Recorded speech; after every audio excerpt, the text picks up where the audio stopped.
Excited.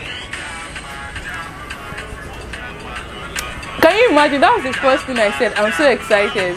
Like, how many times do I say I'm so excited?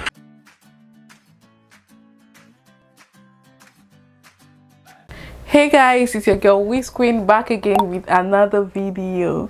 Today's video is completely different from the rest of my videos because it's 1 year since I moved to Canada, and a lot of stuff has happened since the last 1 year, I promise you guys.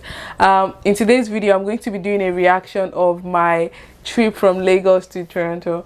This was exactly 1 year ago, September 9th of 2019, and a lot has happened since then. I've not seen this video since I published it, but now that a lot of things has changed and I'm now in I've now come to terms with my immigration and everything, I think it's gonna be fun to do a reaction to my immigration video and my journey in general.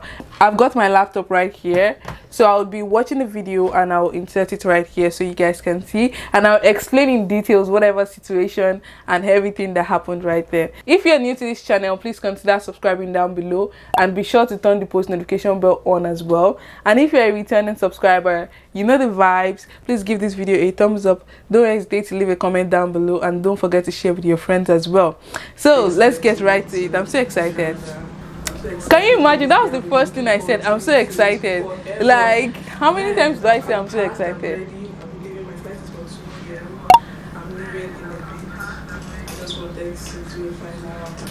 At this moment, you guys, the feeling was divine. Let me quickly give you guys a small gist. So before I woke up on that very morning, I had like a dream that someone came into my house and they stole my passport that definitely had my visa, of course, and my money. I had about, I think, 7,500 that I was planning to travel with. So I had a dream that someone stole my money and my passport. Like, I would have been okay if they stole just the money, not like I'll be fine with it, but I would have still been like okay if you stole my money, but not my passport. Like, at that point in time, my passport was my most priceless possession. So thank God I didn't sleep like under my pillow with the passport, but whatever. That neck pillow is very, very necessary. If you are going on a trip, don't forget to have it.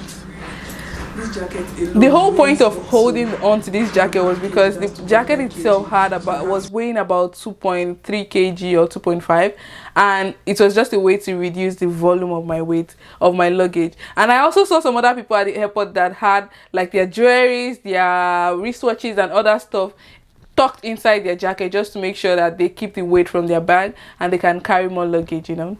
Nigerian mentality. Eventually I had like excess luggage at the airport.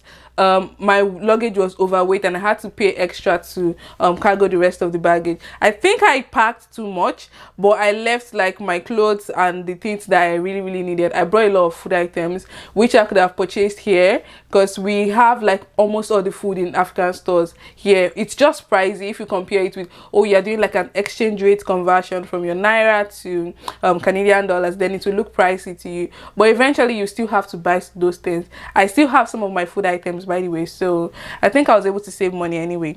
It's just a dicey situation. If you're coming with your family, then it's worth it, but if you're coming as a single person, I don't think you should cargo. It's just a waste of money.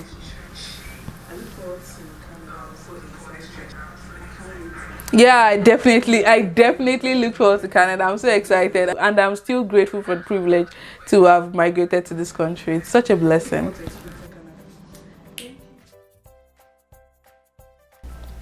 I miss this place. Sule, Mashakilo. Yeah, there's always traffic. So when we got to the airport as well, they didn't allow my siblings entering with us. We had to tip someone at the entrance to allow everybody, because they said it's only people that are traveling that can be allowed to move in. So we had to pay someone at the door to allow us enter in. And one other lady, someone, I don't know what they call themselves, but they charged me to bring food, like to travel. They collected extra 2,000 naira. So I mean, it was the last cash they could ever get from me, so I didn't mind. Yeah, this place, oh my god, it was so teary when my sister and I were getting like our final hugs. Oh my god, I miss her so much. It's about time. Our tears made me almost cry. Yeah, that's my family. I miss them all. I had to blow out their faces, you know. Miss you too. I miss you too. Oh my god, that was so like you see right here when I was going in with my bag with my sister. So she had gone ahead of me and she got to the where she had to show her passport, and they said, who is traveling? She said her sister. They said, oh, so this is where she had to go back. And I just looked at her face like it was so teary. Oh my god. I cried my bags out. Like I didn't think I was going to cry. My mom and my dad, my mom was particularly stronger, and my dad, like, he just tried to hold it in. Then my sister, when she had like these tears all over her eyes, and my dad looked at her, I could see like these tears in his eyes as well. So emotional. And when they left, I now started crying. Ah! Oh my god, thinking of this now is just making me teary, I swear, honestly. Ah, Goodbye, Nigeria. of course, goodbye Nigeria, like goodbye, finally. By this time when I was walking down, oh my god, I was in serious tears. One lady asked me that, do you want to go back? One of the officials there, she was asking if I wanted to go back. I'm like, are you serious? Go back to where? You're not serious. They almost did not allow me board though, because they said I had, like, my luggage was overweight than what they weighed outside, which was true. Obviously, I can't wait. Yeah. I'm heading to the boarding gate now. Boarding should be over by 1:45, or I don't know. So my parents just left. I got really teary. I didn't just get teary, I cried. That's just the truth. So yeah, I'm going for the best, right? Even here when I said I'm going for the best, and I had this kind of smile, you could have known what was about to happen or what just happened. I can't wait to be. Yeah, I traveled by Egypt Air. The flight was okay. I mean, it's a budget airline, right? So you don't expect way too much. The flight was okay, and if I don't have money, I could definitely still travel Egypt Air again, and I can recommend it to anyone else. It's just that at some point you, like, your financial position could be better and you want something more comfortable. So if you have the money, then you should definitely go for a more comfortable airline. But if you're working on a budget, I mean, it wasn't bad, honestly. Like other airports, you have like this escalator or whatever it's called that you put your luggage on or you walk on, and it will drag you to the boarding gate. But for our own airport, Nigerian airport, I don't know. You know the rest. I'm leaving or something. I actually played it. I will look for that video. I will play it and put it here. I play like, I'm leaving, I'm off to Yankee. Tell them say I will be back again. Oh yeah, this was the takeoff. I was just so excited that day. You know, there are different phases to immigration when you are migrating or you're leaving a country. There is the honeymoon phase, and there is the reality phase, and there is the phase that you come to terms with everything. So at this point in time, I was still in my honeymoon phase. It took about a month for me to get out of that mood of, oh, I'm finally here, it has happened, I'm now here. Then at some point you now start facing the whole point, like, oh, so now you're in a new country. What's the next thing? What's the next step to take? At this point in time, none of that was my problem. I was just so excited to leave. Like, that was it. Goodbye, Lagos. Yeah, I had a good sleep on board.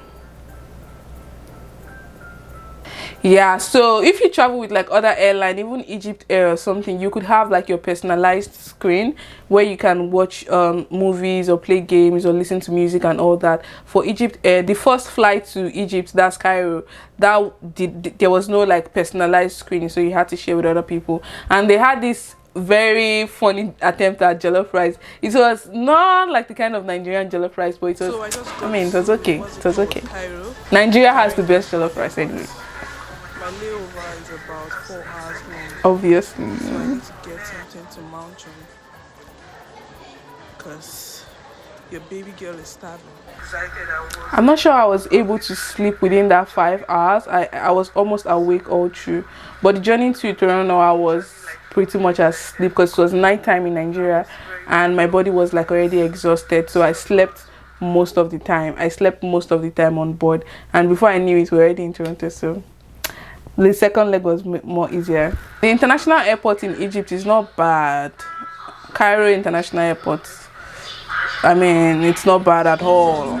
See, this is what I said they were missing in Nigerian airports that could have helped me with my luggage.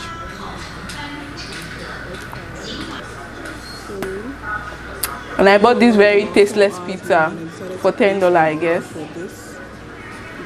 Yeah. The Wi-Fi here is just free for 30 minutes.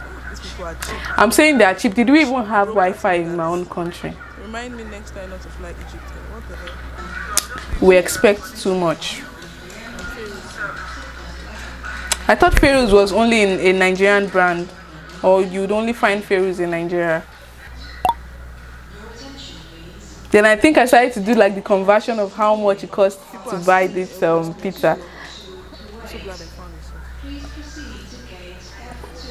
Oh yeah, I knew I did that. I still remember I did that. What am I saying? And I had sworn that once I leave MMIA, that's the end. I'm never going to have to do any exchange rate conversion or anything. But I did it for a while before I got rid of that behavior, that attitude. It's just something that once you start earning in Canadian dollars or that currency of that country that you migrated to, you won't have to do the conversion anymore. But for like the first couple of weeks I did. Yeah, as you can see, I still had like this heavy baggy highs because I slept like almost all through the flight. I probably just woke up to eat once or twice, and I didn't make any video or pictures or anything because I was like so sleepy. Yeah, I did my SIM registration at the airport. Then what else?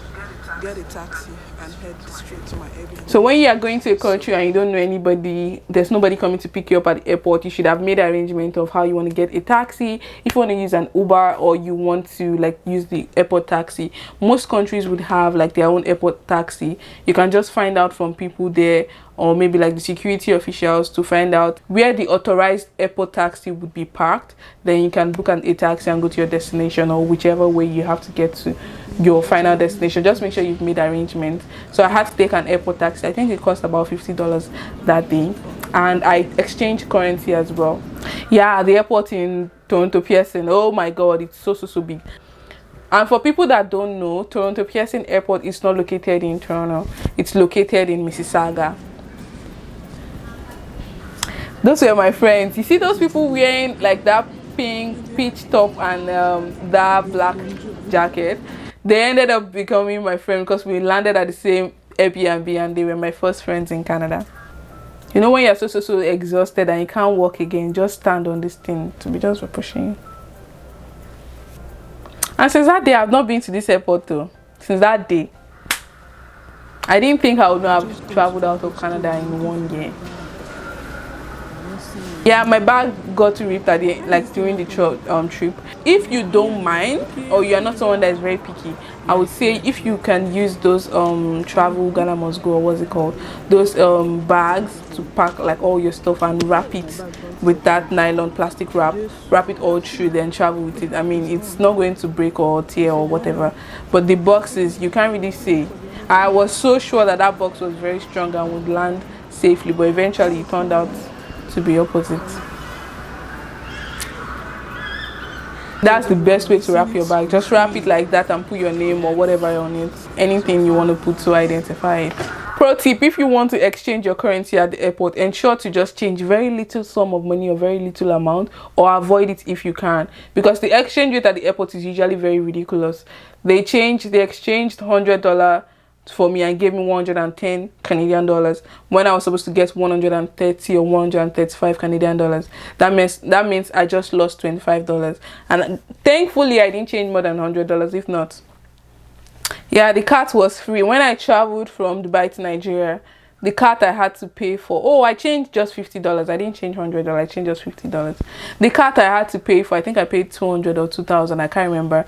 And cart is free in like most airport that I know.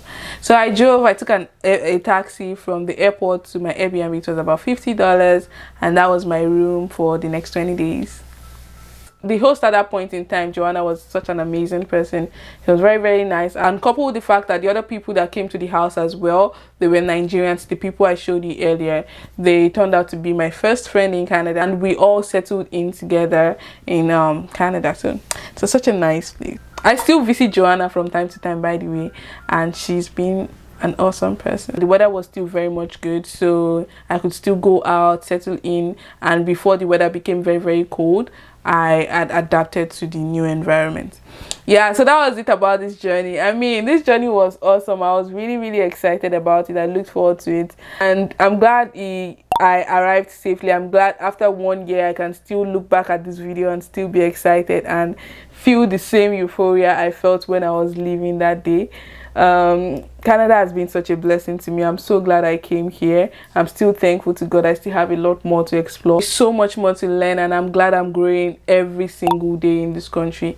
Thank you so much. If you enjoy watching this video, please don't hesitate to give it a thumbs up. If you're new to this channel and you're yet to subscribe, please ensure you subscribe right away, and be sure to turn the post notification bell on as well. I'll see you guys in my next video. In the meantime, stay confident. Bye bye.